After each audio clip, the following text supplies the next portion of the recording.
Infection control society آپ کی صحت کے لیے، آپ کی آگاہی کے لیے مضامین پریزنٹ کرتی ہے۔ مچھلی کے بارے میں ہم آپ کو کچھ بتانا چاہیں گے کہ مچھلی جو ہے ذیابطیس سے بچاتی ہے۔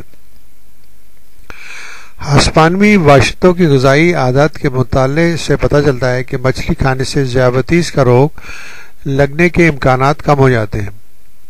ویلنسیا یونیورسٹی کے ایک تحقیق میں 55 اور 80 سال کی درمیانی عمر کے یعنی کہ 55 اور 80 ایئرس کی درمیانی عمر کے 945 مرد خواتین کا جائزہ لیا گیا تھا جن میں امراض قلب کا خطرہ بہت زیادہ تھا۔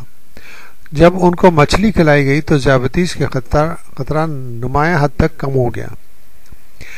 بہت زیادہ سرخ گوشت استعمال کرنے والوں میں دل کی بیماریاں، ہائی بلڈ پریشر، ذیابطیس میں مبتلا ہونے کے امکان زیادہ ہوتا ہے۔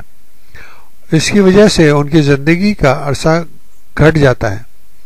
لیکن مچھلی میں پائے جانے والے اومیگا 3 فیٹی ایسڈ سے انسولین کی حساسیت بڑھ جاتی ہے جس سے ذیابطیس کا خطرہ کم ہو جاتا ہے، اور ذیابطیس کے خطرے کے کم ہونے کی وجہ سے امراض قلب کا خطرہ بھی کم ہو جاتا ہے۔ تو بہتر ہے کہ اپنی غذائیت میں مچھلی کو شامل کیجیے تاکہ آپ کو صحت مند رہیں۔